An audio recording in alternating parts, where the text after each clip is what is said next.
So I published 3 papers. There's actually a 4th paper.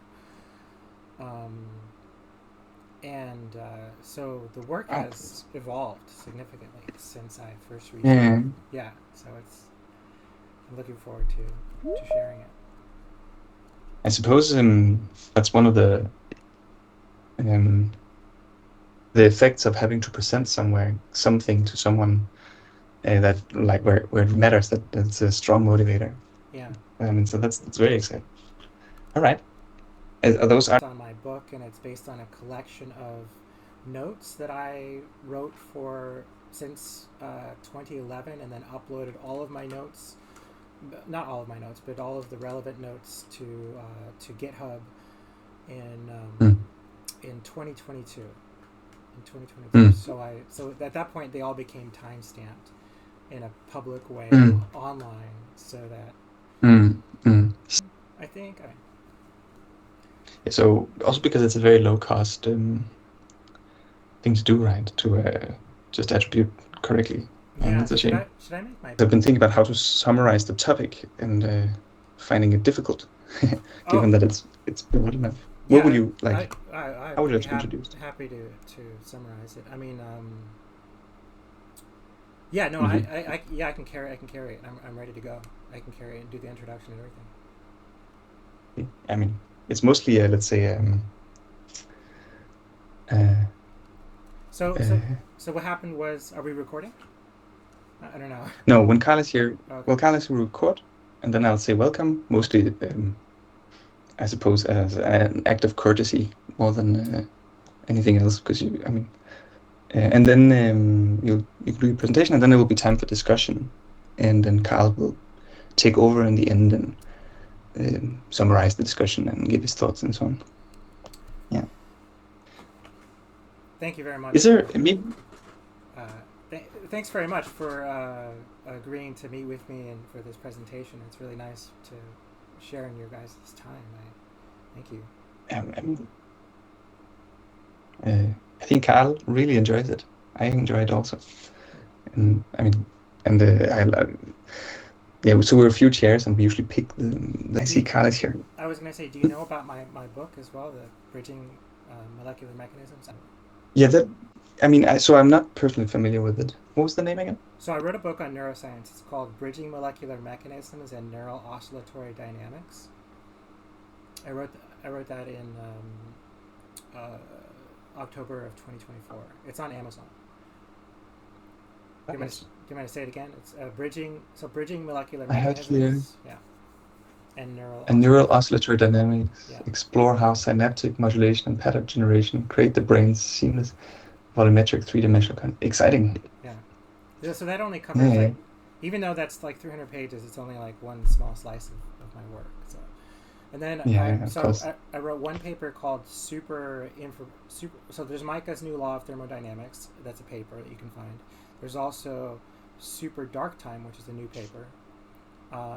And a third paper that you can look up is Super Information Theory. And all 3 of these papers I wrote since January, when I first reached out to Karl and you guys to see if I could share my work with y'all. Very exciting. Hi, Robert. So I can see Karl is here, which means I'll ask Karl as usual if he can start the recording of the meeting. And finally, Karl will take his turn as usual. And I will just officially bid you welcome, Micah. It's a huge pleasure to have you here. So Micah will present today on... Yeah, of course. Micah will present today on a broad range of topics that I will let him summarize himself, but I know they include thermodynamics as well as neurodynamics. And we were just talking about the book and some of the papers that I think if you would like, Micah, you can send me afterwards so I can forward them to the group in case they're interested. Yeah. Okay, so... Oh, go ahead. Take it away. All right, so I'm going to present a mixture of ideas today. This is this presentation, Micah's New Law of Thermodynamics. So what happened was a couple of months ago, I reached out to Karl Friston to share my conjecture about how Micah's New Law of Thermodynamics connects to and reframes Karl Friston's energy free energy principle in terms of fundamental thermodynamics. And since then, I've written a few different papers. I've written Super Dark Time, which is a paper connecting gravity and quantum physics. Super Dark Time, Gravity Computed from Quantum Mechanics. And so I'll explain the concept of that. And then that evolved into super information theory. These ideas didn't come out of nowhere. I mean, I've been working on, and I'll show some of my history towards the end of the talk. I've been working on these ideas for many years, and I'll show the earlier versions of the theories and later versions. So there's a huge collection of notes and papers and a book, and there'll be more as we move along this year. But this presentation will cover the self-aware networks theory of mind all the way to the super information theory.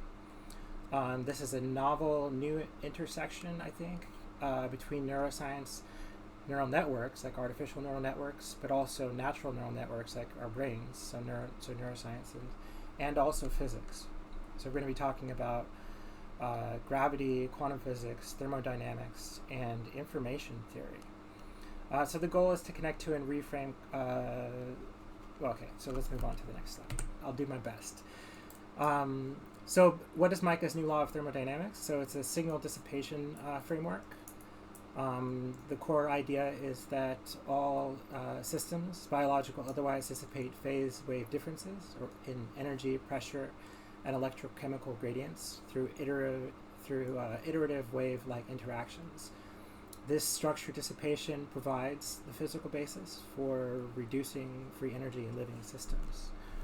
Micah's new law connects to a large body of existing work across various areas of study, so that combined these works constitute a unified field theory bridging gravity, quantum mechanics, consciousness, information theory, neuroscience, and consciousness. The self-aware networks first came out in 2022. I did a number of videos on the central thesis of that, which is NAPOT, or neural array projection oscillation tomography, which I'm going to explain in detail. Quantum gradient time crystal dilation was the original version of the gravity and quantum physics theory. And then I wrote the book Bridging Molecular Mechanisms and Neural Oscillatory Dynamics, and Micah's new law of thermodynamics. Super Dark Time, Gravity Computed from Quantum Physics, and these are the different papers and things. So if you use this slide, you can type in what these are, and you'll find the super information theory is very new. I was considering my Super Dark Time paper, which has Lagrangian. It evolved, mathematically it evolved from earlier ways of trying to relate, extending Einstein's equations and all sorts of different ideas that I had. But so the Lagrangian was the way to go, though. So that there's actual equations for that are really good, and there's actual predictions for the Super Dark Time paper, and then that evolved. So I was thinking about Super Dark Time with there's Eric Verlinde's entropic gravity theory. I was really thinking a lot about it, and I came up with super information theory as an evolution of Super Dark Time. So basically that explains that. So in Super Dark Time I argue that gravity is computed from local quantum mechanics. It's one of those, emergent gravity theories. But super information theory says that quantum coherence is the fundamental driver of emergent gravity and time dilation. And then self-aware networks, there's a new paper coming out soon called The Agendic Brain. I'm going to talk about this, but because I've published a draft, and so it's okay to do that. Let me go ahead. So Micah's new law of thermodynamics, signal dissipation framework. Basically, let me see if I can say, as we've discussed, Micah's law of thermodynamics proposes that the approach to equilibrium in any system is fundamentally a wave-based computational process of dissipating differences through local signal exchanges. This law suggests that entropy increase isn't just a statistical phenomena, but arises from a stepwise reduction of property differentials like heat, pressure, or energy via iterative interactions between components, whether they're gas molecules or neurons or something else. This process can be seen as a form of computational dissipation. So Karl Friston's free energy principle, the free energy principle of for self-organizing systems, particularly biological organisms, it's arguing that we continually strive to maintain a quantity called free energy or surprise, and this free energy is a information theoretic or variational construct that measures the mismatch between an organism's internal predictive model of the environment and its actual sensory signals. So minimizing free energy is akin to reducing prediction error, or model world mismatch, in which biological systems achieve iteratively by refining their internal models to predict incoming sensory data. Friston's work. But I want to say that Micah's law provides a more general thermodynamic foundation, asserting that any dynamical system, living or not, progressively dissipates phase wave energy differentials, differences in energy, heat, pressure, electromagnetic waves as it moves towards equilibrium. This law posits a purely physical substrate where systems, including the brain, are viewed as arrays of oscillating elements performing a wave-based signal dissipation. How I relate this to artificial intelligence, I'll explain later. But right now, I'm just sort of like talking about the biological perspective on this. So the local interaction acts as a computational. Each local interaction acts as a computational step that reduces differences, driving the system towards equilibrium. I read this book called Sync from Stephen Strogatz, a mathematician, and he argues that he draws the analogy between pendulums or metronome clocks that are out of sync and that move towards synchronization. And I identified the process as one in which there's a phase wave differential or a difference between the two clocks that's minimized each time they send a signal to the other clock. And eventually they pass the difference in signal, or the phase wave differential, until over and over again, it gets smaller and smaller until both clocks are in sync. And so Stephen Strogatz,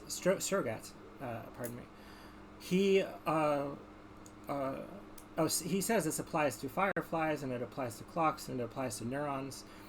And I knew from reading György Buzsáki's, he's a famous neuroscientist, and talks a lot about, he really explained a lot of the ongoing synchronization that happens.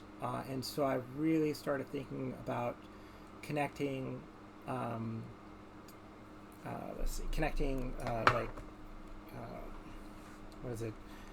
the idea of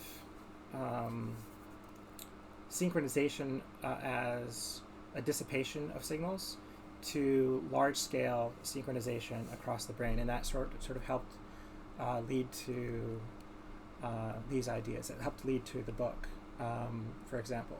So imagine that a phase wave differential, which is a traveling wave, or imagine an energy exchange where the difference in energy is passed over and over again until equilibrium is reached.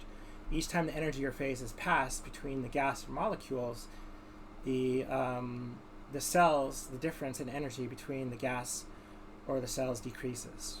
So that's dissipating differences via local interactions. So this, let's go to the next one. So there's a mathematical model for it, and it's in the paper. But essentially, it's like you could describe like one particle as qi and one particle as qj, and they have to, and over time you're going to subtract them so you can represent the signal difference or mismatch that's dissipated when the two components interact. And so the interpretation is that Micah's new law points out that delta qij t can be viewed as a signal difference that gets systematically reduced by local computational steps. So in other words, the system is effectively computing its way to equilibrium. So I wrote a bunch of articles once I sort of had this idea figured out, where I was able to connect waves in the brain to waves in space, and there's a lot. So these articles are available that you can read, and they go into a lot more detail. At the website, obviously, for these articles is svgn.io. But there's also some interesting, really, parallels in the brain, and that's the next section of what this is, what I'm going to cover. So, I would say that one of the things that my book addresses is the oscillatory binding problem. It addresses how it addresses basically there's a big gap in neuroscience that people refer to as, like, we don't know how the molecular activity of a single neuron becomes a brainwave. And my book, Bridging Molecular Mechanisms and Neural Oscillatory Dynamics, attempts to explain that gap, explain how the molecular machinery turns into a distinct brainwave. I think people got sidetracked with the all or nothing principle, which is, I'm not going to say it's incorrect. I'm going to say it's just incomplete, because there's another. If you get into the research, all or nothing principle and synaptic unreliability led to the perceptron, which is the perceptron is the basic artificial neuron used in deep learning from over 70 years ago, and it's even used in computational neuroscience. It's used in spike in all sorts of, like, spike timing models. Basically like I'm not even sure of a single artificial neural network that includes magnitude, but so there's like frequency models, but so when a neuron, I'm just going off memory. When that goes off, they say it's like it's either going to fire or it's not, and the expectation is it's gonna randomly release a vesicle, and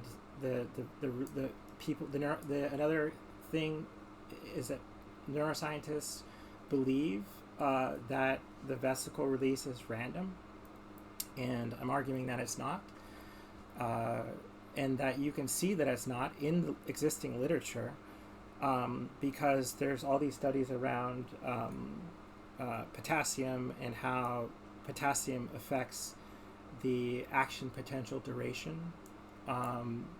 It affects the cascading. It affects. It eventually, like, it's better than I'm doing right now. But yeah, so the book Bridging Molecular Mechanisms and Neural Oscillatory Dynamics explains how the focus was on sodium and the action potential spike, but the duration of the action potential spike actually changes the wave shape. It changes the number of vesicles that are released, so the number of vesicles that are released are dependent on the potassium, which affects the calcium, which affects the vesicles, and that changes the magnitude of the signal. And the magnitude of the signal is going to impact how loud the signal is. And so your brain is not just doing frequency coding, it's doing amplitude coding.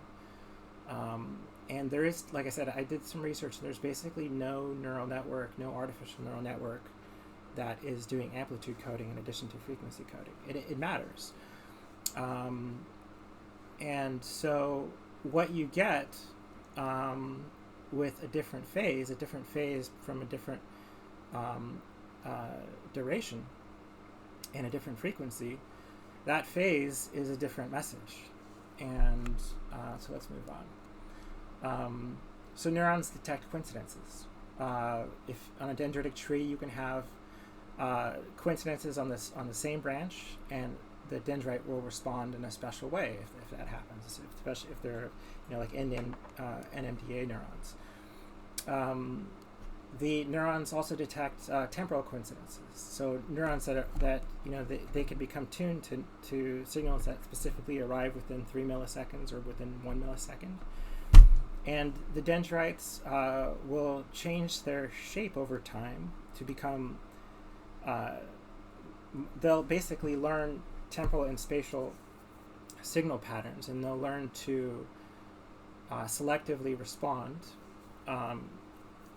by they'll move away from patterns that they don't like, and they'll grow stronger connections towards patterns that they do like, that they learn to like, and so the physical shape of the dendrite is, I'll argue later, is basically like a lookup table and a vector embedding at the same time. And the output of the cell that takes all this information is like a token being produced by the neuron. So my core concept, the core thesis of self-aware networks was that I wrote about and that I published in 2022, and in my book was called Neural Array Projection Oscillation Tomography. These are the idea, of course, pattern. Cells detect patterns through nonlinear coincidences that arrive, or signals that arrive out of order, which is the nonlinear part. They're just such signals can come from any direction, and then it compiles these signals. It detects them. It compiles them by by how the dendrite responds, how it fills up to, and so the dendrite allows it to selectively. The dendrite's learned configuration, its learned growth pattern allows the cell to selectively respond to certain patterns and identify them.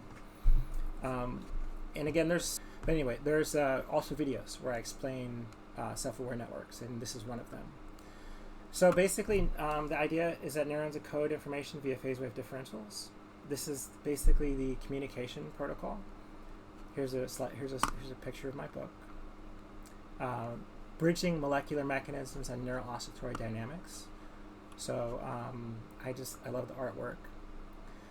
The book specifically bridges molecular events and brainwave oscillations to show how basically it's the amount of neurotransmitters released means it's going to have a different it's going to help adjust the difference in the wave pattern. So we have in our brain so we're covering the topic of coincidences information. Let me see if I can get back on track to my speech here. So let me just read from this. So I'm presenting a comprehensive framework for understanding the universe and our place within it. It's built on 4 interconnected and powerful pillars. This perspective that seeks to bridge the seemingly disparate realms of physics, cosmology, thermodynamics, and neuroscience is going to offer a unifying we're going to work on a unifying narrative. So the first pillar, Micah's new law of thermodynamics. At the heart, this law reframes our understanding of equilibrium. Rather than a passive drift towards disorder, I propose that equilibrium in any system is an active, wave-based computational process capable of dissipating differences. So when we're looking at, whether we're looking at gas molecules or neurons in our brain, the fundamental mechanism is the same. Local interactions act as sequential computations, exchanging signals that progressively reduce disparities in properties like energy, pressure, and neural firing rates. So we can see that these neurons, the variability in their firing, you could see it as a coefficient of variation. Neurons typically have a group of cells that they oscillate with, especially in cortical columns, and they receive signals from the signals that come from your sensory bulbs, from your eyes and your ears and so forth. Those might be alpha waves, for example, and they're going to have a higher frequency and a lower magnitude, typically, and this variation, coefficient of variation represents how your cells can carry information, how they can carry meaning. Because when I said earlier that neuroscientists think that the synaptic vesicle release is random, that's from a lot of studies on groups of cells that are sort of oscillating tonically. Like the group itself maintains an oscillation pattern like a gamma wave frequency. But individually, it looks like the neurons are firing randomly. They're not really firing randomly. They're firing, like I said, the firing is computational. It's the actual, synaptic configuration, the actual in real time. What is the hertz of individual synapses? Those are carrying. That's, I think of it as short-term memory that is carrying something that is affecting whether the dendrite is going to send the signal to activate the action potential. Let's see. So there's functional connectivity via neural wave projection. Let's skip that slide. So the idea of functional connectivity. So I don't know if I should go back. So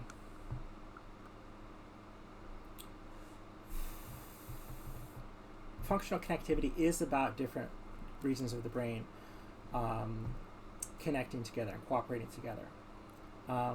But I'm arguing that your brain is rendering patterns all over the place, and it's rendering patterns.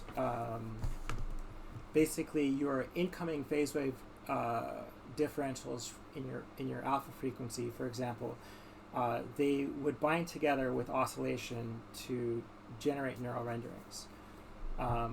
It's basically tomography that your brain is doing on itself. Tomography is a type of medical imaging, but it's based on the Fourier slice transform. And the Fourier slice transform is this idea that if you have individual 2D slices or 2D images of a 3D object, you can reconstruct the 3D object by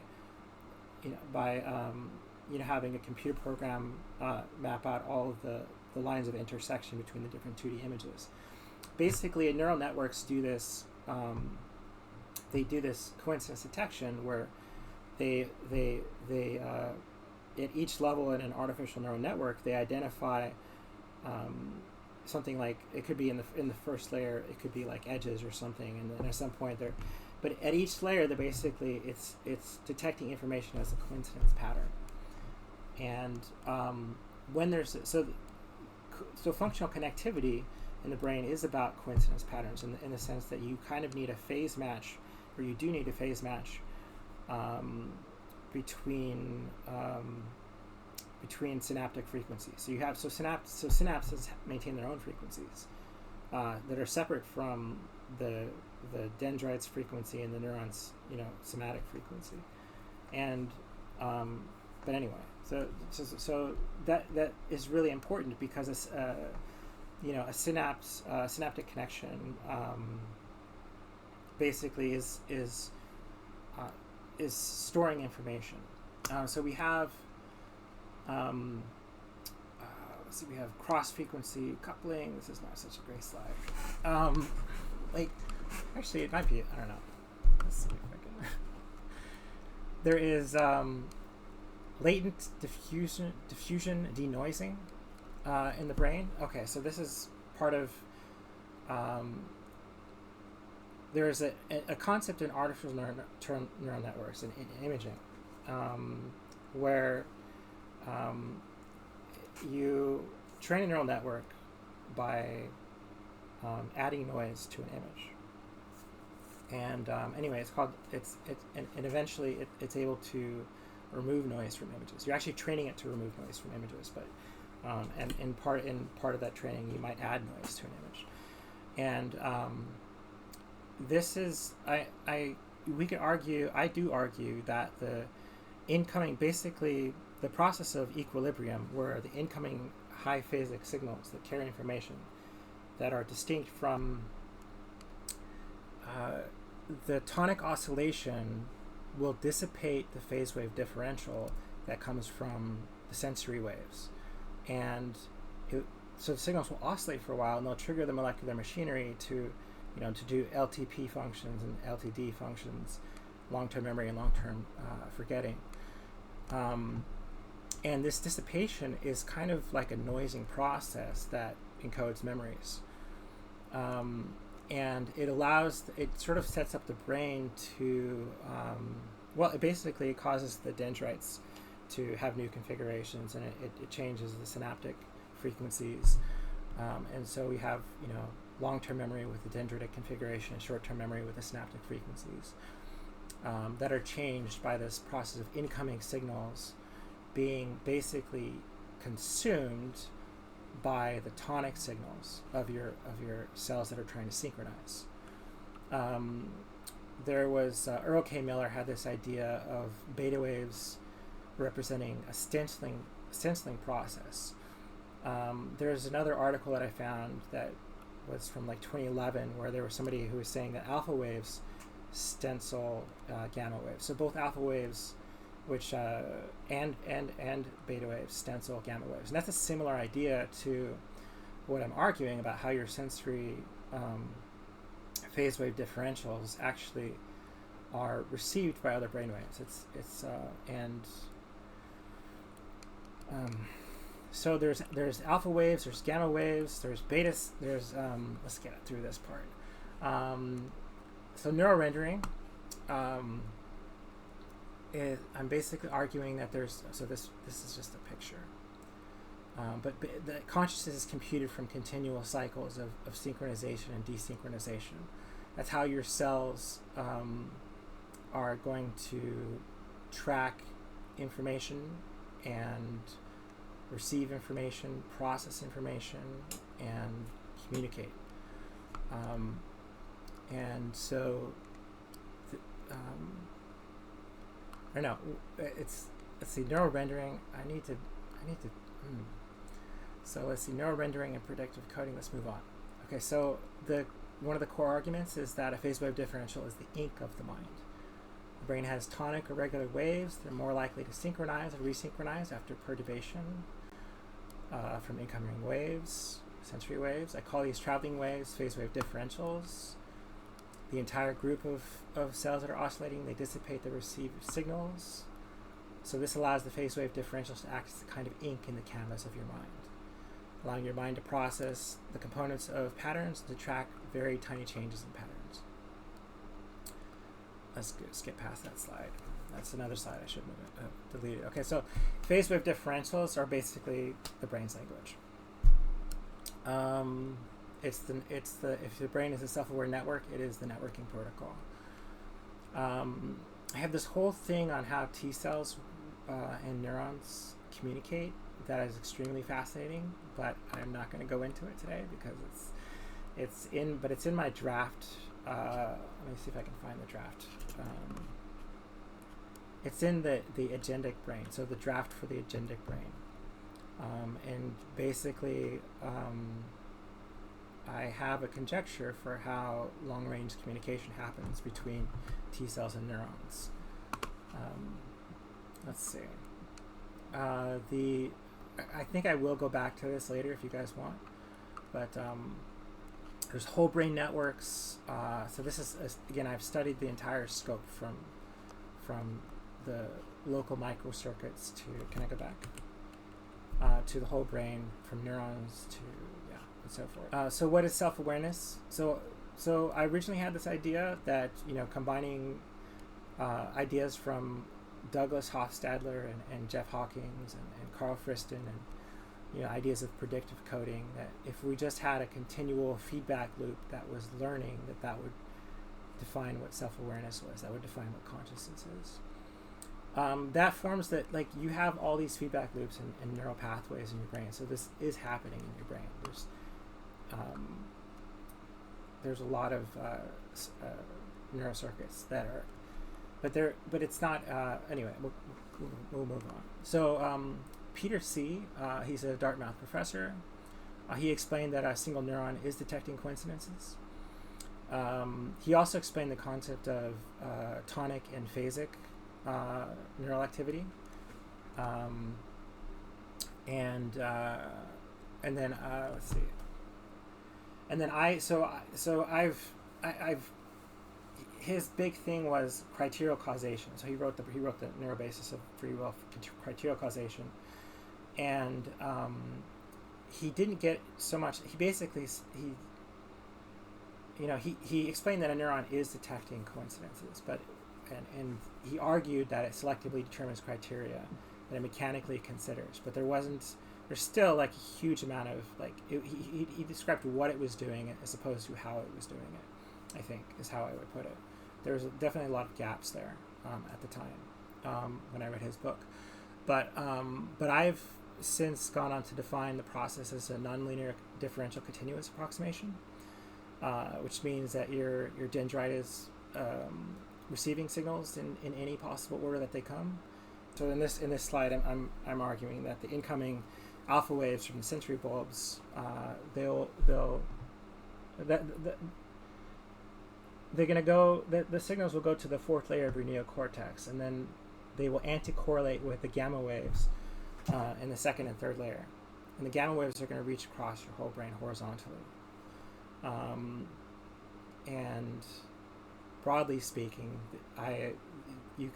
so the gamma waves are correlated with the signals coming from your body, like when your muscle signals coming from your fifth layer pyramidal cells, but they're anti-correlated from the other end. So on one end, from the bottom, they're correlated with the signals coming from the bottom, but they're anti-correlated with the alpha and beta waves coming from the top, in a sense. And so gamma is also going to move towards equilibrium, right? And when it moves towards equilibrium, it's going to balance the incoming sensory signals with the incoming motor signals, and so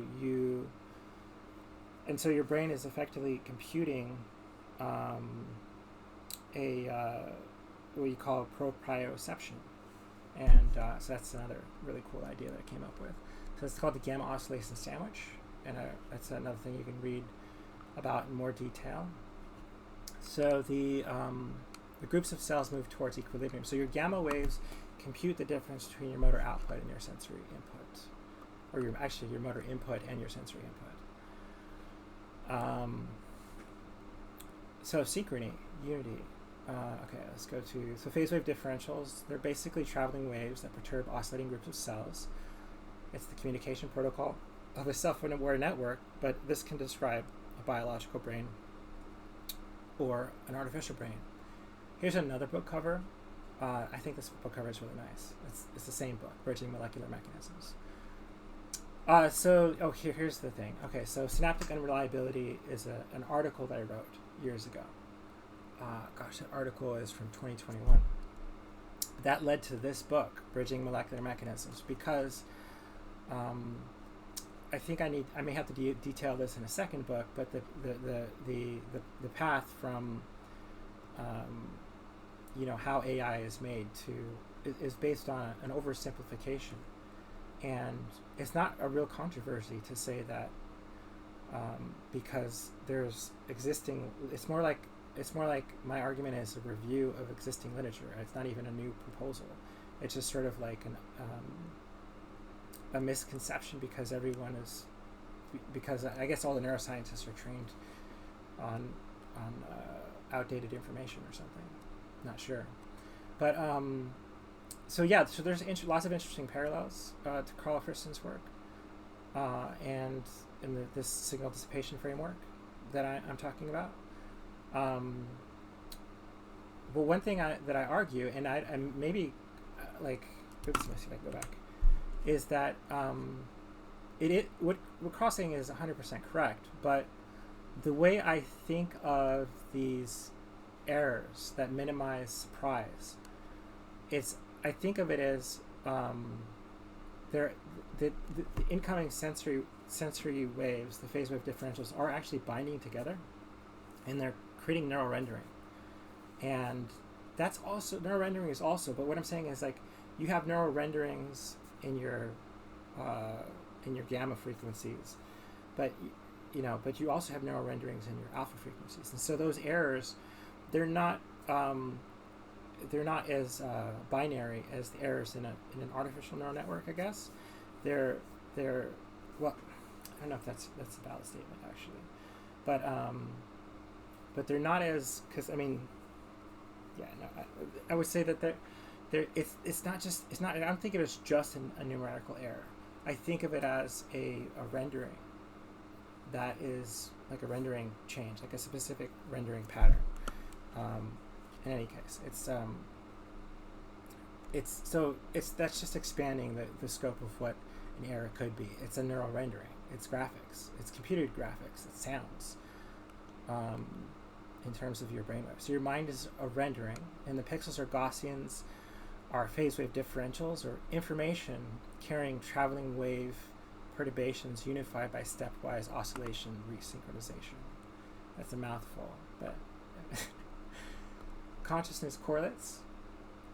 I can skip this slide.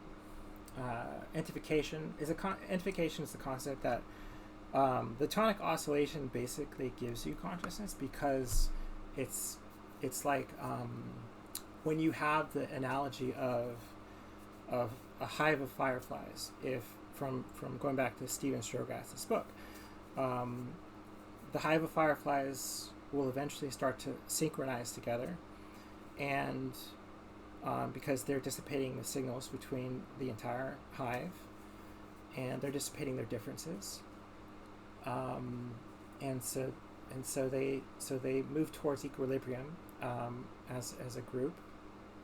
And this means that if one of those fireflies disappears, or if a number of them disappear, those signals, I mean, maybe there's a bunch of frogs and they just flew in the wrong direction, right? And they started to get bit up by frogs.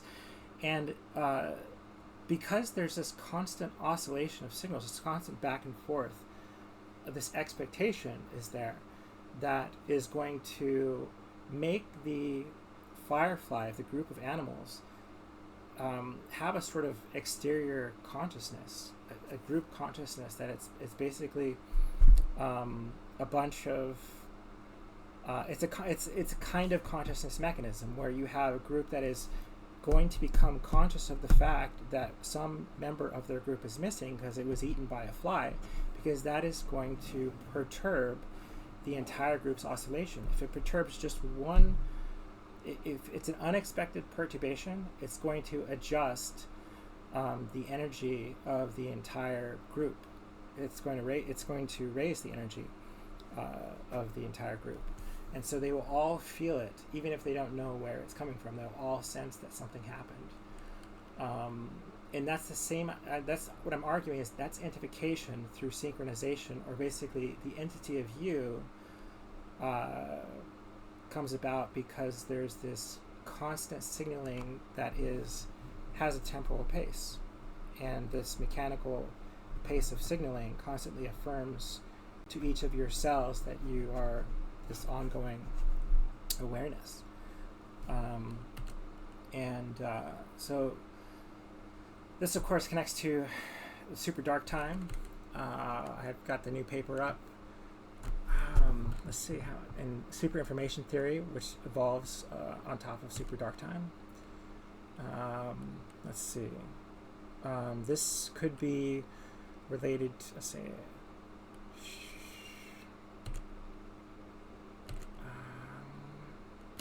I don't know if I should, let me just look around here. Okay, so let's see, we've got one thing that I noticed that came for the agentic brain. We'll go back to super dark time in a minute. But one thing I noticed for the agentic brain that I'm working on is that there is, if you look at the work of Jack Gallant, he did all this fMRI work, this research where he put people in a fMRI machine, and he scanned the brains while they're watching a movie, and then he compared the movie to their brain activity, and he made a semantic map of like where different scenes in the movie cause different activations in blood flow in his scanner. And so he was able to say, okay, well, you've got, these activations, and this part of your brain would represent places, houses, cars. And if you want to find the activations for animals like dogs or cats or different, different things in different places, that you would find them in a different region of the brain. And you'd find things you'd find different there's like a semantic map. You call it a semantic map of meaning. That is,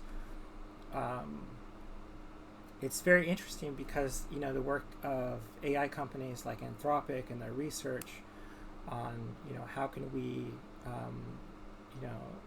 understand what the AI understands or how it thinks, and do this thing called mechanistic interpretability.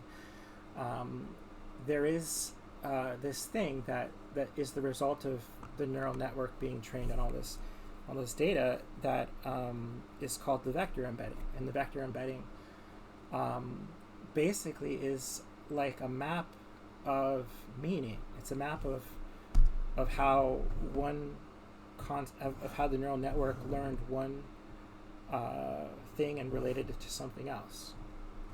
And it's also, you can visualize it in a high dimensional space, or you can try to create a lower dimensional analogy, like a toy model, to sort of picture how there is a physical sort of connection between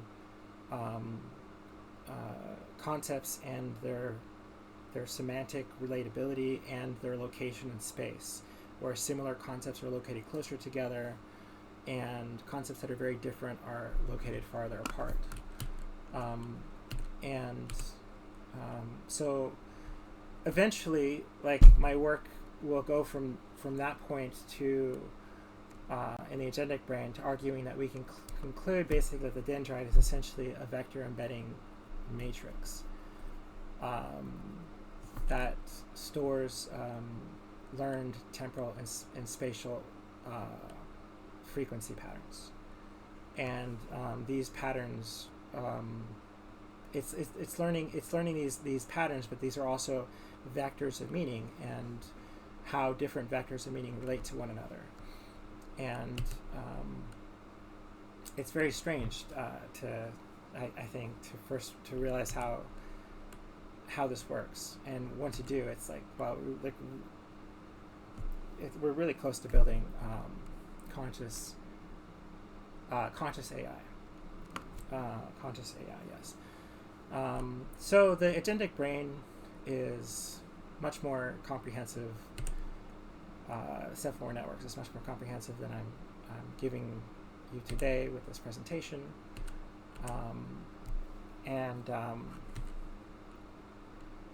So the super information theory is very far out, but once you get the idea, it makes a lot of sense.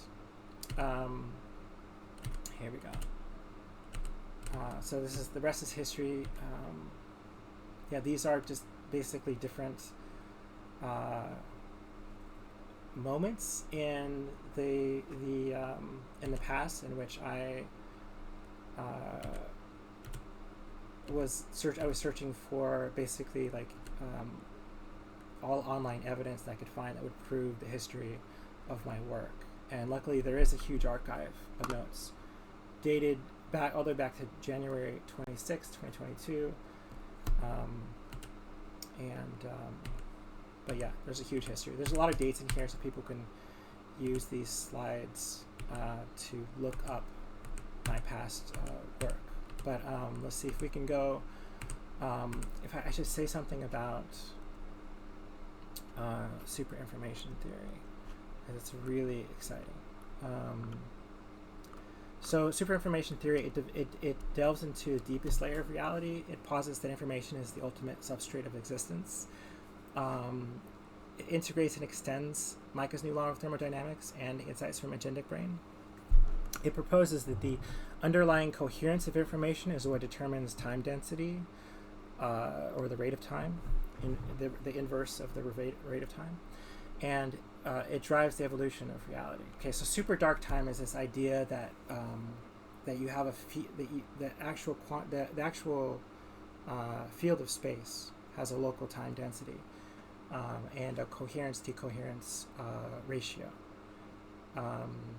and this is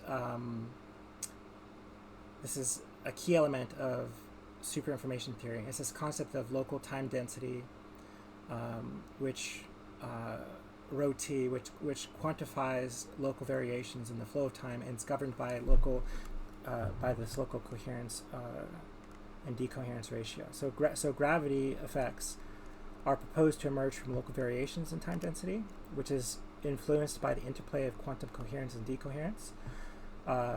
Quantum coherence coordinates is a term that I came up with, introduces is basically informational parameters that support the standard four-dimensional space-time.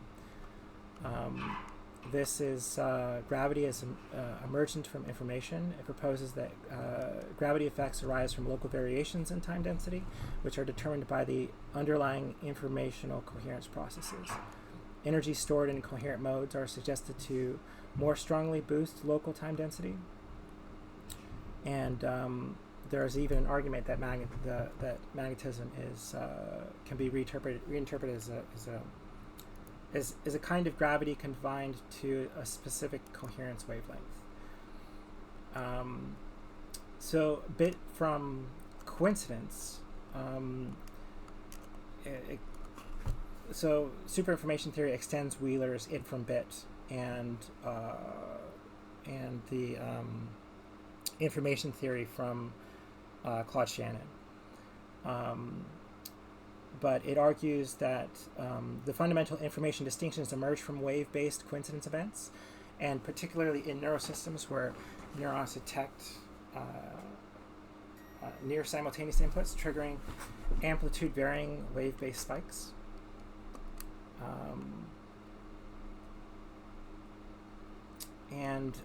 Let's see. So SIT offers a potential pathway to unifying quantum mechanics and gravity, linking quantum coherent states directly to gravitational potentials via local time density. The super dark time paper, I can tell you, has a lot more detail on how. So super information theory sort of like explains why mass creates gravity. I mean, it has an argument for why it happens, and the idea is that mass has a lot of coherence, and that empty space, or basically huge voids of space, have very little coherence in them. Like a field, or you can define any size of a field that you want, and then consider how much coherence it has in it. And the higher coherence is related to gravity, because it's like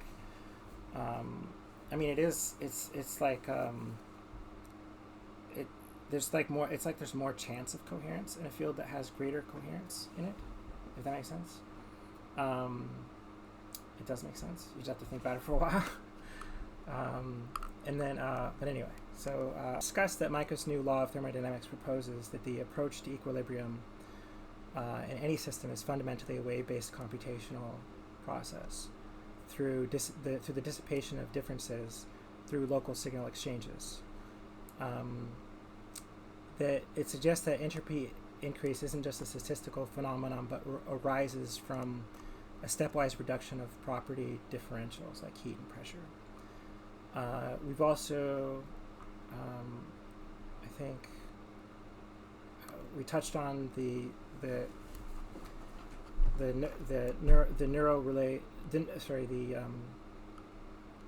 self-aware networks theory of mind, which is the idea that consciousness arises from oscillatory synchronization, where neurons integrate phase wave differentials into coherent states through structured dissipation. I briefly touched on the super dark time and the super information theory and the agendic brain. Let me just say that that's a basic summary, and if you guys want to ask questions, I will do my best. Thank you for a trip through many very interesting topics. So grateful for the presentation. As is the custom, we will just briefly unmute our microphones and give Micah a round of applause. Thank you, Micah.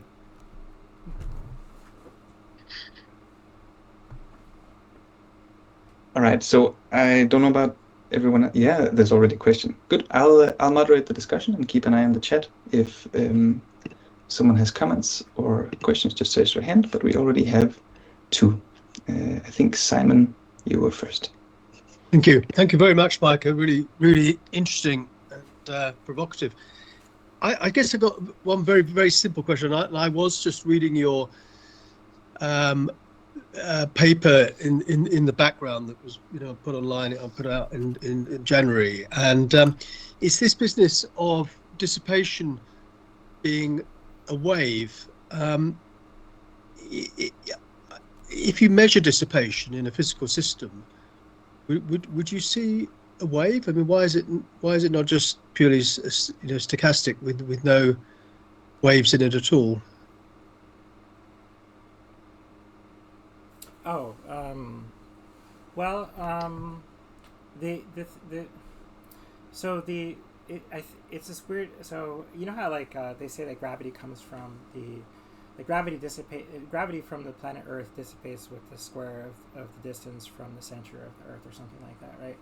But if everything has gravity, if everything has mass, then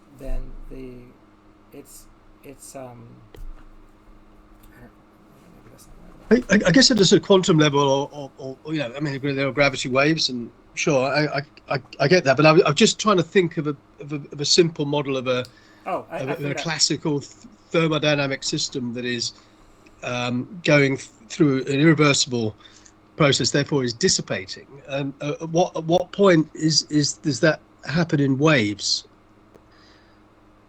Well, the thing is because the gravitational pull at any point in space is very lumpy. Like, it depends on what you're close to and the size of what you're close to, or the density of what you're close to. I think that just lends itself to things clumping together in waves really naturally. That's my hypothesis. So we're drilling down to sort of gravity waves to explain why a macro system might have wave-like properties when it's in the process of dissipating. Is that right? Because I think if I tried to measure it, I might not see any waves. Do you know what I mean? Yeah. So I mean, what I'm saying is, like, we see waves happening at many different scales. Like, there's huge gravitational waves. There's really small waves in terms of I'm not it doesn't have to be the case that waves are at all fundamental. Are you asking about just the appearance of waves in the universe? Well, I was kind of looking at your very nice bit in your paper, and I just wondered how important it is to you and to your ideas that a thermodynamic system dissipates as a series of waves. I get that there are iteration steps potentially. I mean, each little particle might irreversibly lose energy as it transfers its heat. But why is it a wave? So if you I've been listening to Jacob Brandis, the Harvard physicist. He was in a talk, I think, I don't know if he was in a talk with Karl Friston or not recently, but he was arguing that there's essentially no wave function, but he wasn't arguing that you could argue that even if a particle isn't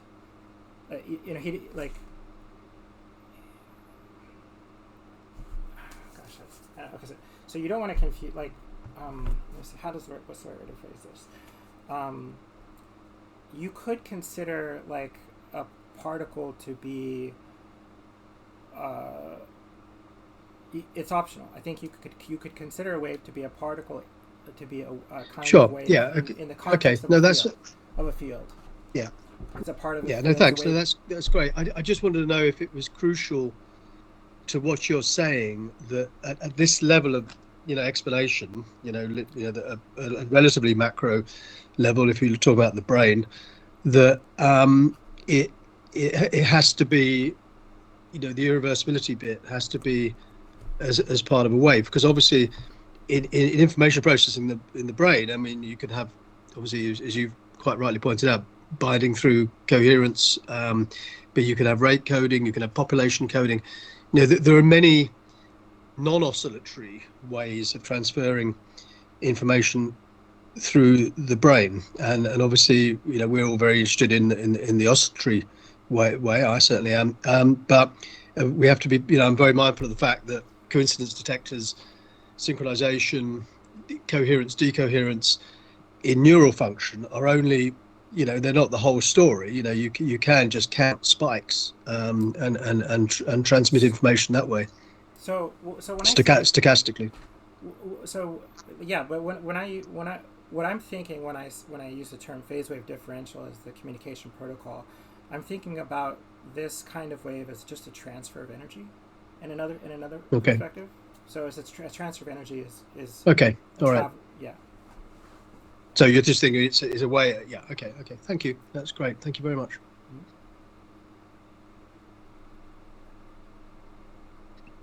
Thank you, Simon. I also think Robert has a comment or question. Yeah, can you hear me? Yes. Okay. Yes. I'm basically very sympathetic to the idea of waves in the brain. I sort of push some of those ideas myself, but equally there's a lot of skepticism about it. And I think one of the roots of the skepticism that I have is that the idea of phases and synchrony, like something in phase with a gamma wave or phase with an alpha wave, actually carries very little information. I mean, there's been ideas of binding by synchrony around for years and years, but it's a very weak kind of binding because the alpha wave is not very well defined in frequency. So synchrony of the alpha wave does not carry much information. So there's a lot of opposition to wave ideas and synchrony ideas from that point of view. I think the way to counter that would be to say, you've built a computational model and it enables the brain to do something to solve some real hard problem, like spatial cognition, some aspect of spatial cognition, like shape from motion or something like that. So my question is, have you built a computational model using this approach which actually solves some big problem in the brain? No. Not yet. I will get to it. Yeah. It's on roadmap. It's on my roadmap of things to do. It's on my roadmap. On the roadmap, right. Okay. Thank you. Yeah. Thank you, Robert. I also have some thoughts or questions of interest, but I think maybe one nice thing to ask you before that, just to frame the rest of the discussion, is how you think we can be the most helpful. So is there something in particular that you think would be nice to get feedback on, or perhaps it's nice just to give us a sense, or be a sense of what the next steps are, and where you think you could get the most out of these thoughts? Or, I mean, especially maybe for Karl when he summarizes, that's nice to know. Well, what do you guys want to achieve from? There's a lot of potential vectors of collaboration. Yeah, so one option is one goal perhaps would be something like collaboration.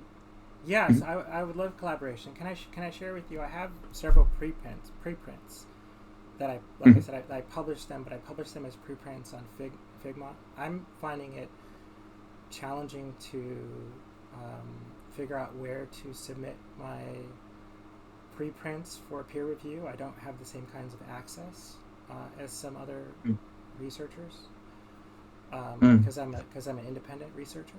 So that would be huge if I can get my papers out into peer review. Of course. Yeah. There are things that I am not very good at, like presentations for one. There are things like anyway. So that's too big of a dig on myself. But let's see. There's certain things like when I did the super dark time paper, I posted it on Reddit and the folks there were not nice at all. It was really hard to, but but there was enough constructive criticism in there that I was able to dramatically improve the paper to the point that they pushed me to actually put falsifiable predictions in my paper, so it can actually go to peer review and not get ignored straight out. So there's actually something significant there. And then so I certainly think testable predictions is the way to go for a journal and so on to be interested. Another one might be concrete formal or computational models, a bit like I think what Robert was alluding to. And that, of course, requires often some programming skills, etc. But that might be a nice way to concretize the content enough that, especially some of the more, let's say, like me, I'm a modeler, so that's where I work the best. It's in the concrete models, and so I can kind of read the equations or compare them with each other. And that might also be a nice way to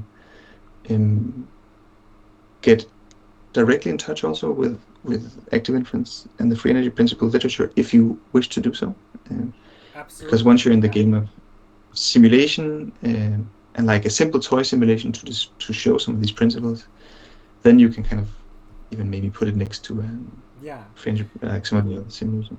Yeah, so these papers, like there's the way I think of it, and I could be wrong. There's like three good reasons. There's four reasons. One is to write a paper. One is you have a conjecture. Two is you have a falsifiable predictions. Three is you are doing a review of existing literature. And four is you have a computer model.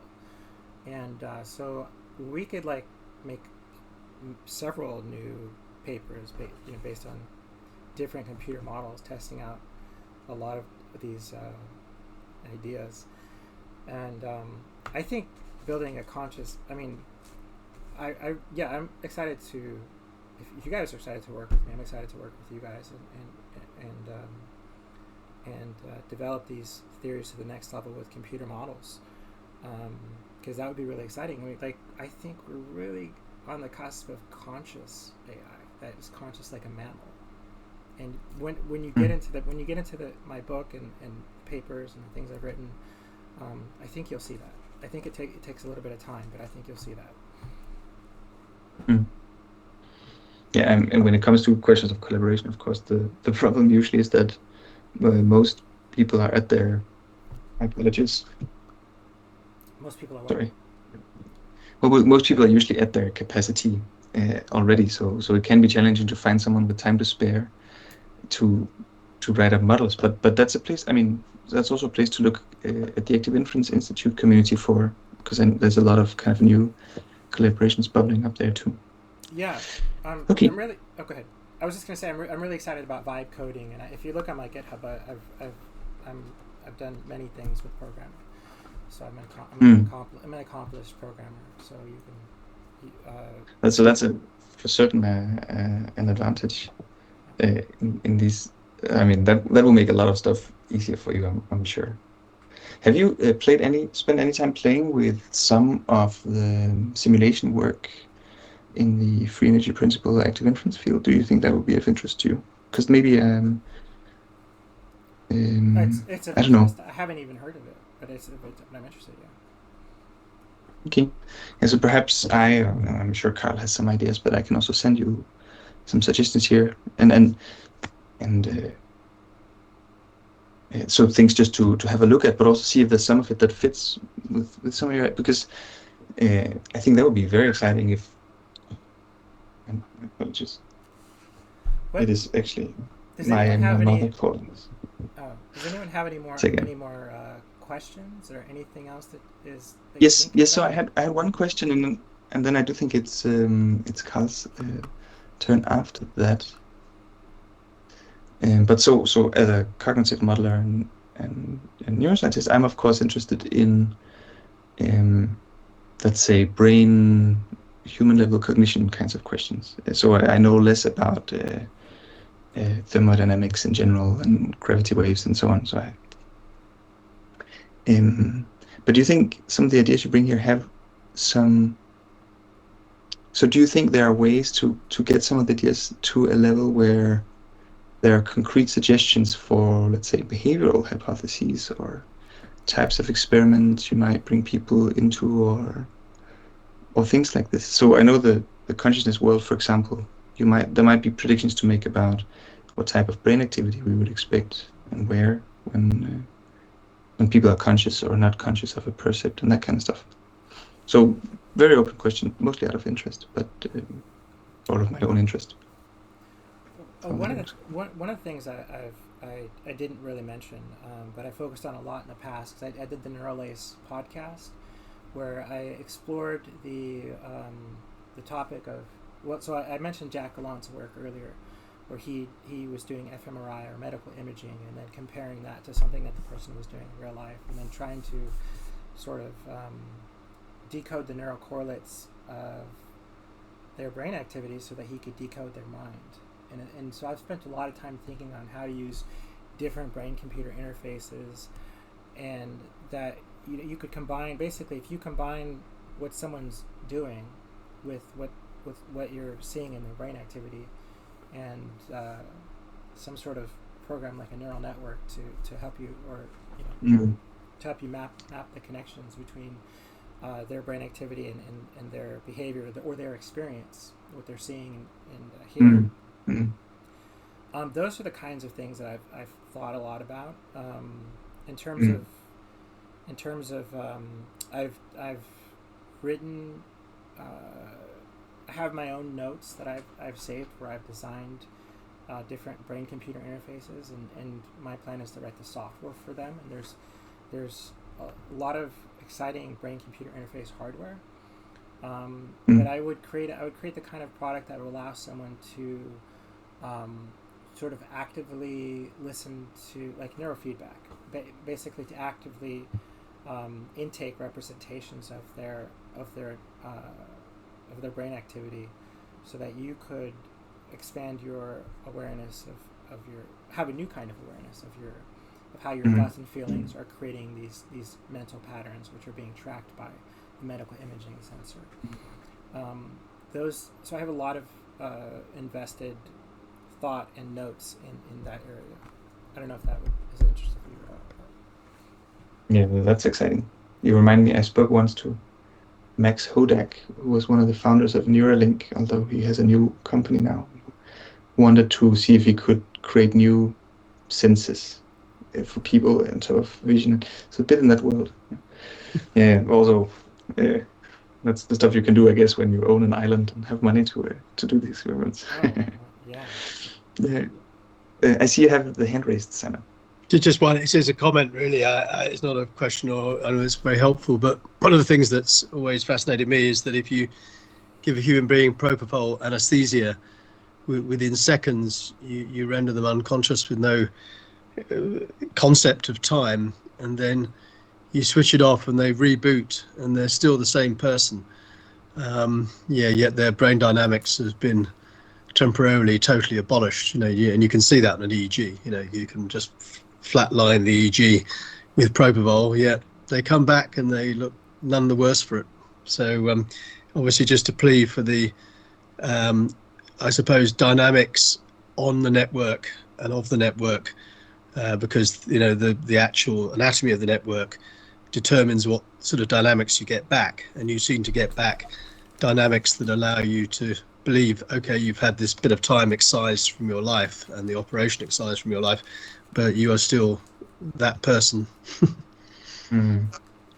Yeah, that is exciting. There are very big prizes available for certain levels of achievement in neuroscience and experimentation. For example, you mentioned propofol or anesthesia-based experimentation with EEG. There's a lot of research in people doing medical imaging with psychedelics, and that's very exciting and interesting. But then, if you could figure out, maybe combine medical imaging or of some kind with drugs of some kind, and if you could somehow identify a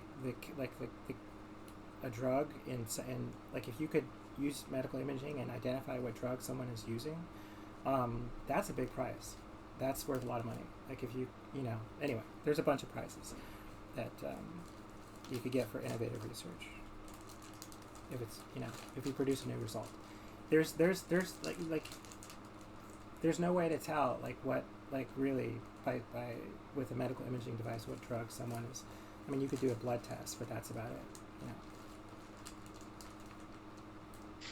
All right, I think the time has come where we transition from the group discussion to Karl's turn. So, your turn now, Karl. Oh. Is it my turn now? Indeed. Very good. Well, thank you very much. That was a wide-ranging and engaging presentation, and also a more wide-ranging and equally engaging discussion. So my job is to try and summarize all the themes in a useful way and respond to some of the questions that you have asked and that were asked of you. I'm going to speak quickly, the stream of consciousness, because I'm aware this has been recorded. I'm quite sure what time of day it is in your part of the world. So I'll try and keep this as concise and information-rich as possible. Well, I think there are a number of levels that we can address. Just coming back to how we can help, and I noticed your response was, well, how can I help you? What are your questions? I think it's probably worthwhile noting that in terms of the fun and the contribution that one aspires to in having these ideas and pre-printing them and writing books about them, it is the discussion and dissemination of the ideas, and that this kind of session is what you're aspiring to. That's it. There is nothing, no more fun to be had. So I think we just ought to celebrate that we've all enjoyed ourselves, and this is a denouement of the work that you have done. So I thought that was important to say. In terms of future work, I also got the impression that you're looking for help in communicating these ideas in a way that would lead to other sessions of this kind. Potentially further in terms of an uptake of these ideas, or at least a contribution to this style of thinking in terms of, say, brain-computer interfacing or medical time series analysis. Was visually extremely good, but clearly, as you realized, you lost your way because it was over-inclusive. So the first bit of feedback that I think could usefully you could usefully take is to take just one idea at a time and present that and really drill down on it. And it'll take away the anxiety of having to cover everything that needs to be covered, because you only need to do one thing at a time. It'll make your job much more easy. And I think that also pertains to writing. So one paper, one idea, and then you can assemble a book through a series of chapters where each chapter is just dealing with one idea, and the next idea follows on or supervenes on the previous idea. So just to make your life a little bit easier, because otherwise you are going to you're going to I repeat, get lost and potentially lose the audience. So that would be my feedback. You took on too much, and I know that because I can't summarize everything that you that you were talking about. At least a group of people who are like-minded at the Active Influence Institute, which is a not-for-profit institute for people who just want to contribute intellectually to these kinds of ideas. So I'm sure Peter will send you the link to the Active Influence Institute. So I go and forage through their web pages, specifically thinking about, can you find a mentor or a sort of collaborator or a group or resources that would provide an alternative to actually doing a master's or a formal qualification with a state-funded or otherwise academic institution. So I think that would be another useful avenue. The third thing you might think about, it is possible, if you could hide your new ideas in the setting of a review, where the review was really a survey of everything that you have come across and found intriguing and can join the dots together, then it is just possible that if you actually submit it as a review, as opposed to a de novo hypothesis or opinion piece, but as a review. It is just possible that a journal such as Frontiers will have a wide range of specialist subjects or sub-journals, and also they do research topics, which is basically taking a particular theme and then having lots of people writing about that theme. So they are very supportive, and it's possible you could publish in Frontiers. I think given your fluency and your encyclopedic knowledge of all the issues you did cover, I think you could write a very good review and then slip in the last few paragraphs your big ideas in a speculative way, but if you like, camouflage it as a review piece. So if you Wikipedia or just Google search research topics Frontiers, you'll get a list of about 100, and then you can winnow down that list and find open research topics where they actually invite people to submit articles on a particular theme. And you may well find a theme which catches your eye, which speaks to one of the many issues that you've spoken about, and then you could collect your notes and take chapters or sections from your papers and books and collate them in a way that provides a narrative which is of a review. This is state of the art. Where could we go from here? So that would be a third option which you might want to consider. That would depend upon joining the dots. So for the rest of my summary and feedback, what I'm going to do is just highlight a few opportunities for you to join the dots between the style and the ideas that you have talked to us and treated us with, and link it to complementary perspectives or legacy perspectives in the literature. Now, I don't have an encyclopedic knowledge, so I'm going to be a little bit self-referential in pointing to work I know about, but there may be some very useful points of contact if you were wanting to write a review where you're actually joining the dots. So, for example, your focus on dissipation could easily now be unpacked in terms of Prigoghine's theory of dissipative structures, which of course, he, I think, got a Nobel Prize for understanding self-organization. You could also say, well, or I could also be talking about fluctuation dissipation theorems. And that is interesting because the free energy principle, for example, can be expressed as a fluctuation theorem. And of course, fluctuations immediately speak to oscillations and waves of a particular kind. So the semantics that you brought to the table in framing your ideas could be useful hooks just to join the dots between complementary perspectives on things. So if you'll allow me, I'll grab the screen and just take you through a series of papers that I thought would interest you, but more pragmatically would be opportunities just to nod to this formulation or that formulation as a vindication when it does come to writing your review, or ultimately your master's thesis, or ultimately an academic peer-reviewed piece of work. So I'm going to share my screen in the fond hope that this all works. Good. Right, so there we go. I was trying to find decompense intentionality.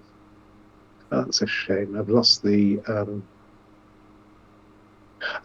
original dissipation reference. But if you Google the theory of dissipative structures, perhaps it's here somewhere, but we'll come across it. One thing which let's just start here. One theme of your ideas is that the self-organization to this steady state, and in my world, this would be the steady state of a system that was in open exchange with its environment. So it would be technically a non-equilibrium steady state as opposed to an equilibrium steady state, is due to the dissipation of energy in the way that you described, due to local interactions. I thought that was certainly a very plausible and probably true assertion, and it seemed very similar to the ideas expressed by one of the fathers of self-organization as framed in terms of synergetics, which was Hermann Haken. and he did actually collaborate with a theoretician and a psychotherapist, in fact, although Wolfgang Schacker is also an expert in nonlinear dynamical systems. And they wrote this paper on intentionality in non-equilibrium systems, speaking specifically about how one could read the kind of dissipation you were talking about with these local interactions in terms of intentionality. And one of my favorite phrases in this work was, patterns become functional because they consume in a most efficient manner the gradients which cause their evolution. So that struck me as being very, very closely related to your notion of local interactions destroying the gradients or the discrepancies that underwrite the very structure which causes the patterns in the first place. So this might be a useful point of contact. I repeat, the work of Schacker and Herman, which is a little bit, it's about 10 years old now, that will enable your narrative to be linked to, I repeat, one of the canonical formulations of self-organization, which is synergetics. And if you Wikipedia synergetics of the Herman Haken's sort, you can then link that to things like macroscopic and microscopic order parameters and the like, which is very closely related to your descriptions of things like, say, paramotor oscillators and modes and patterns. Another body of work which your talk reminded me of was the body of work by another independent researcher, but this independent researcher has got an academic affiliation, actually with Tufts University, called Chris Fields. He's written a lot from the point of view of quantum information theoretic formulations that speak directly to coherence and decoherence and unitarity.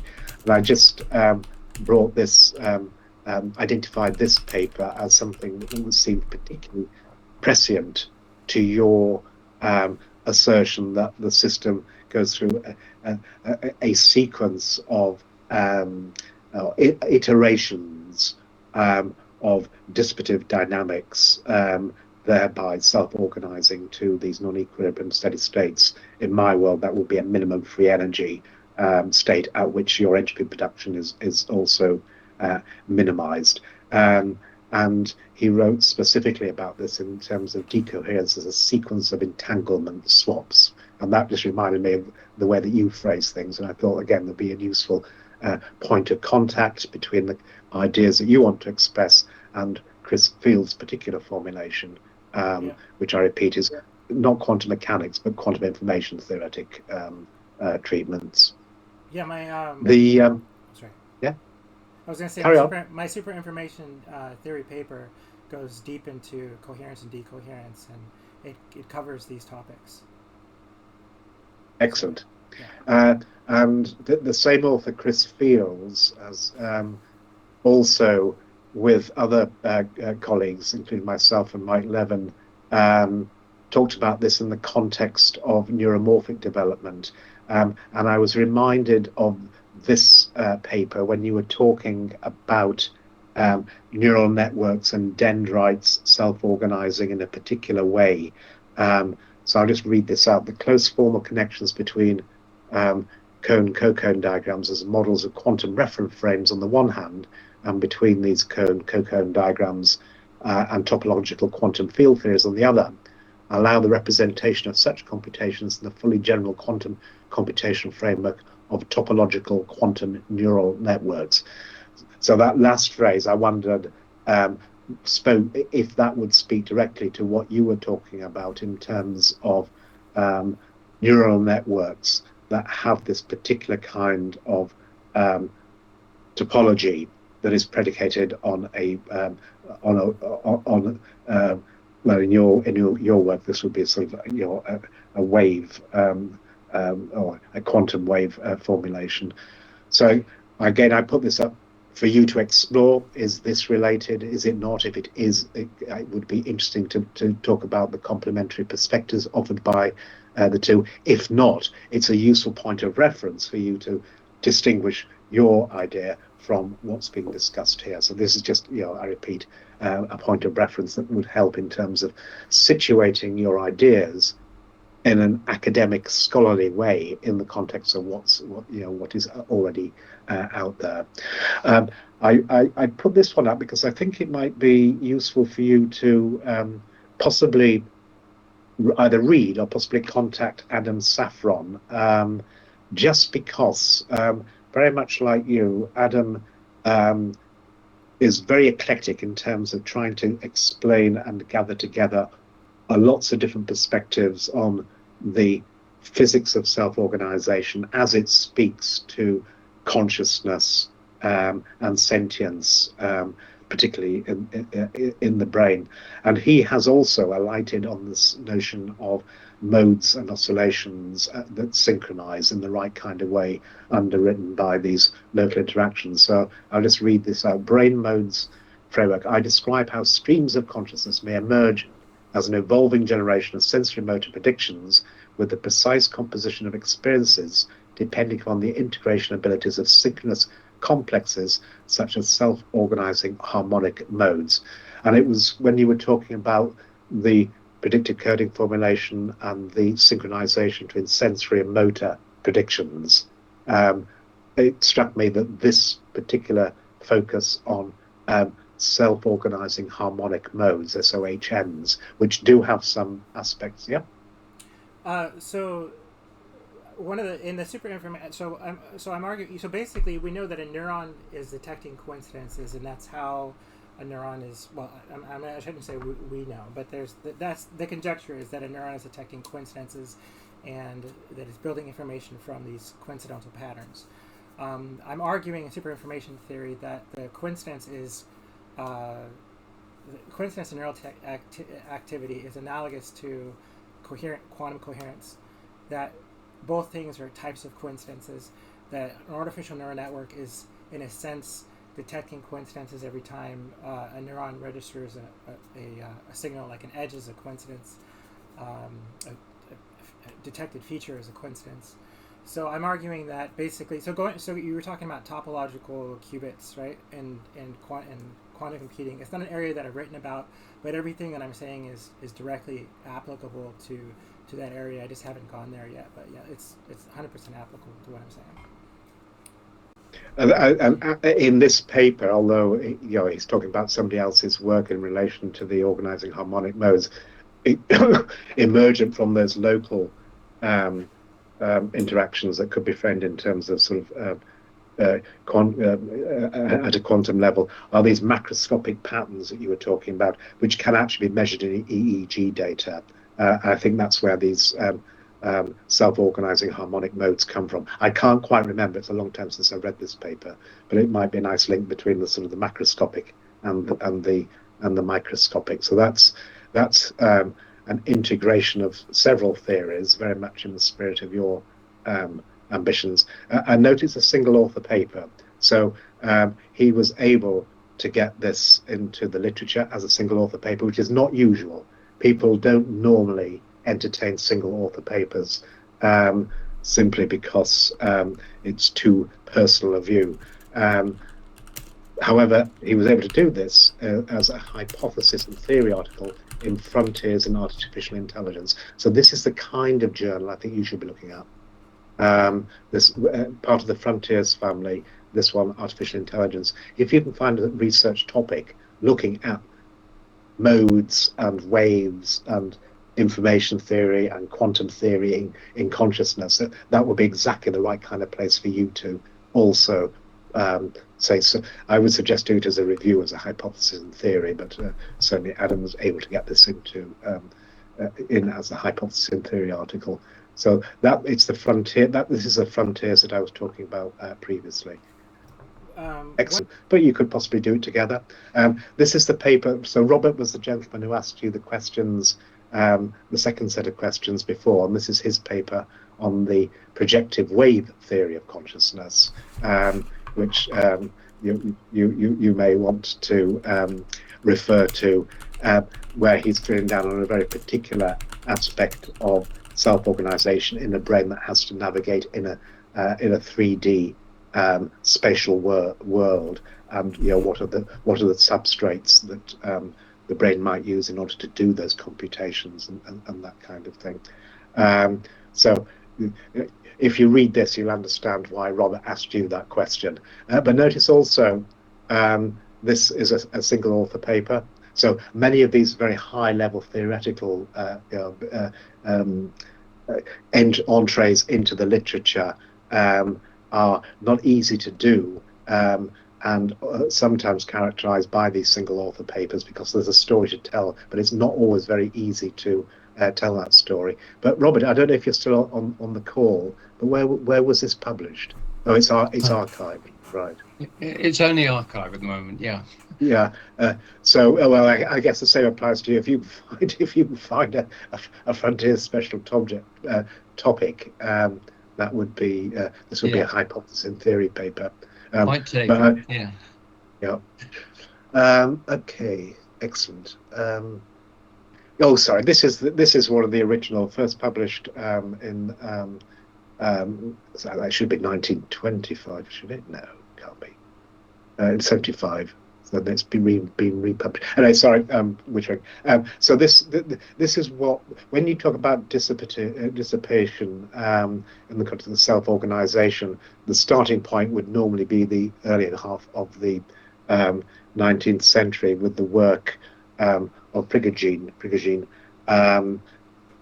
However, the distinction between this work and what you're talking about is the distinction between self-organization to equilibrium steady states, which is this work, and what you're talking about, which is the self-organization to non-equilibrium steady states that has this open aspect that necessarily entails irreversible dynamics, whereas he was talking specifically about equilibrium steady states, but it still, if you like, is the starting point for most of these kinds of arguments, and pursued in many different directions. I've never read this paper, but it would be interesting to go back and see what was thought about 100 years ago. I have an interesting idea that I wrote about in Super Information Theory, which is this idea that entropy, in a sense, can work in two different directions. Like entropy can I'm not talking about extropy. No, that's not what I'm talking about, or syntropy. That's not it. What I'm saying is that this dissipation process can work to, if you're adding energy into a field, the dissipation process will at first decohere the field because the energy is inserted, and then eventually the field will have greater coherence as it balances out the energy that it's been given. Whereas if a field loses energy, then the opposite happens, where it eventually moves towards increasing decoherence or increasing excitability. And I don't know if that's straying too far from the narrative, but that's no. I think what you've just said speaks exactly to my point, that what you're talking about is basically a system that is open, that you can actually feed energy into. And it can then dissipate energy. So the difference between an open and closed system. So this was about closed systems, where you don't have to worry about the exchange of energy with the heat bath, for example. You're talking about the self-organization of open systems that do respond to ingestion of energy and then dissipating that energy. So you're talking about open systems, which is much more of a 21st century physics. So what I was trying to say is, don't overinterpret this, because most of it is about closed systems, whereas you want to talk about open systems. That's which is what you just did. And again, I think your intuitions are absolutely right, and hopefully you'll be able to articulate them.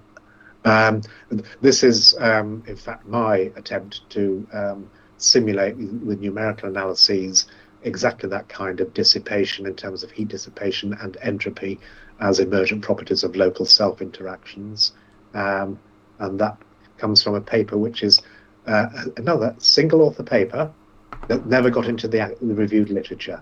So this is on archives, and you can find a free energy principle for a particular physics, that's is interesting from your point of view, because it actually introduces the free energy principle as what's called an integral fluctuation theorem, that is, if you like, a generalization of the fluctuation dissipation theorems. So again, the semantics do actually track back to some of your semantics and what you're interested in. But specifically, I showed this because this is an example of rehearsing the physics of self-organization for open systems that are in open exchange, exchanging matter and entropy across their boundaries. And that's exactly what you were talking about, I think, and trying to understand and characterize that in terms of and one can, why have I shown this? Well, yeah, perhaps I didn't really want to decode. We've done this one, and we've,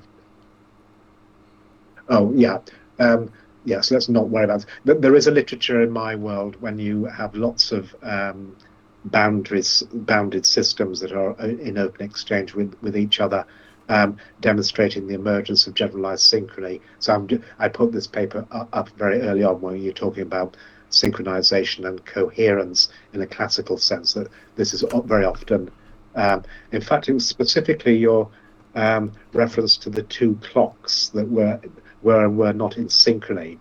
And of course, that was an observation by Christian Huygens, I think in the 17th century, referred to as synchronization of chaos or generalized synchronization.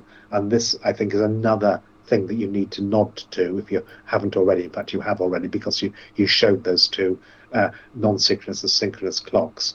And almost inevitably, in any open complex system that minimizes its entropy, minimizes its entropy in the way that you described, will show a synchronization with the outside that is, or another system that is actually supplying that entropy. And this was an illustration of that in a set of neuronal networks.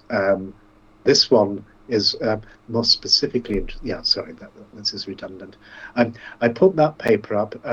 There's another, I think, important motivation for the focus on waves, which you didn't mention, but actually inherits from something called the Helmholtz decomposition. And basically what that says is that you can divide any dynamics into a dissipative part, which would be usually a free energy minimizing part, and a solenoidal part, which usually entails circular dynamics or oscillations and waves.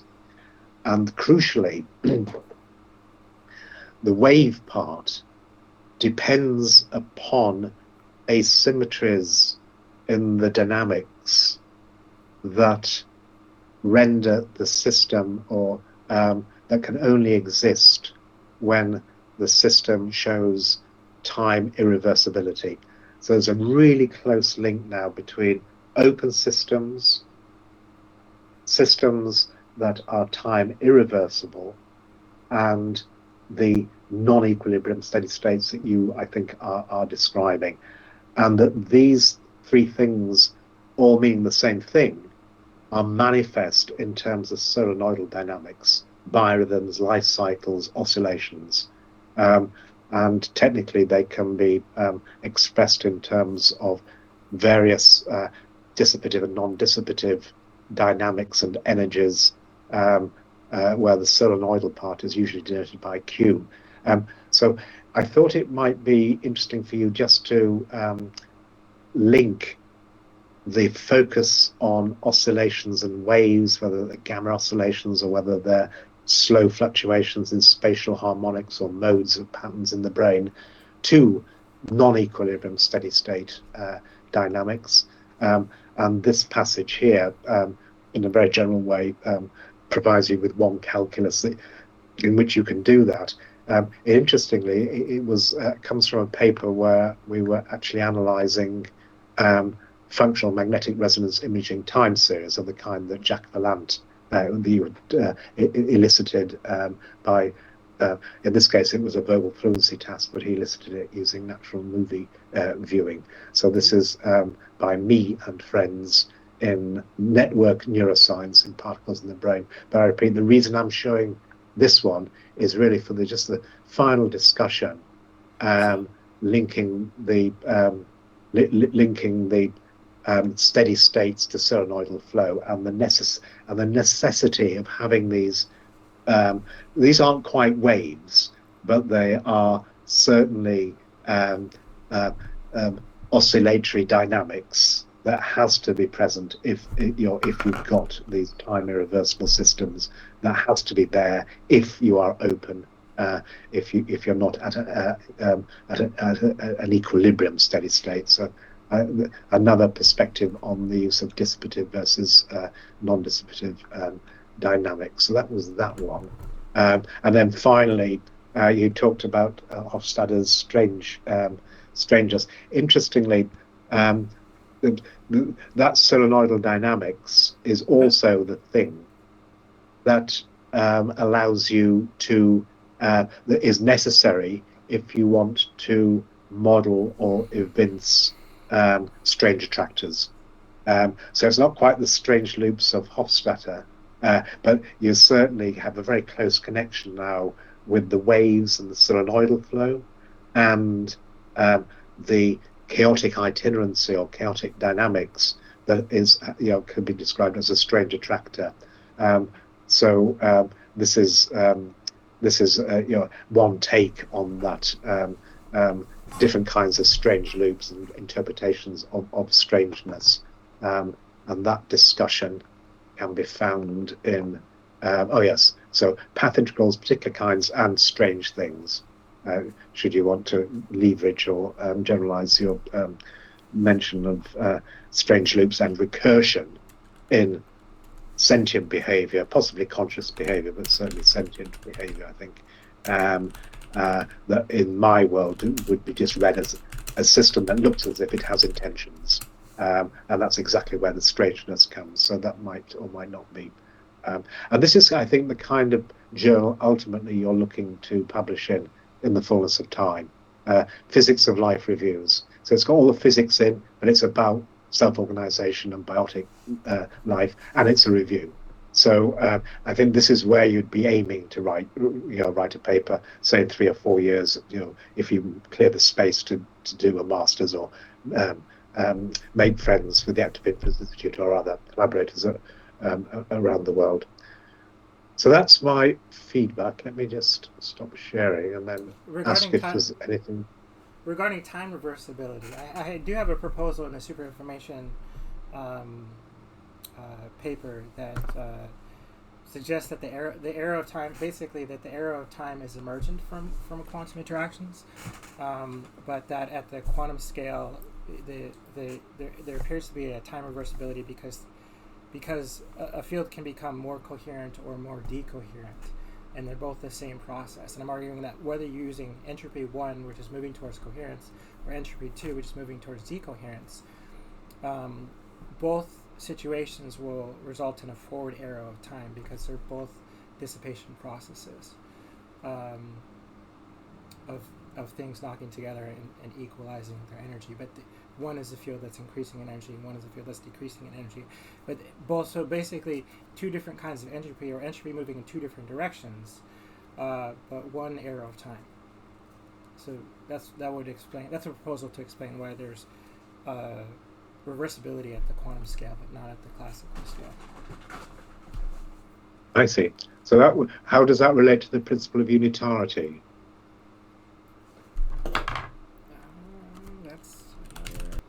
Oh, don't worry. You can answer that question because Chris Fields has written about the relationship, something very similar to what you were talking about in terms of the non-equilibrium state two quantum bulks would attain would actually have an arrow of time simply because at t equals infinity they will be ultimately entangled by the principle of unitarity, and that would be like a minimum entropy state. But don't worry about the question. It's a kind of question you actually write down in your review, question mark, and then you answer it in the review. You don't have to answer it here. But it's a kind of so interesting question. I'll definitely have to think about that one some more before I try to answer it. But thank you for giving. Excellent. Now, Peter normally makes us clap for you again now. Yes.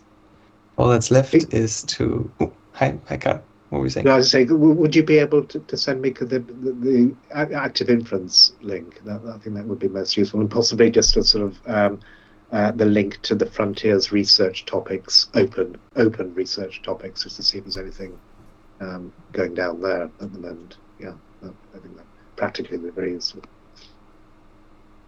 I'll do that right after the call. Okay. Then all that's left, Micah, is to thank you one last time for a very engaging and broad-reaching presentation by unmuting our microphones and giving you a final round of applause. Thank you. Thanks, everybody. Thank you, everyone. Enjoy the day. Thank you. Bye-bye. Bye.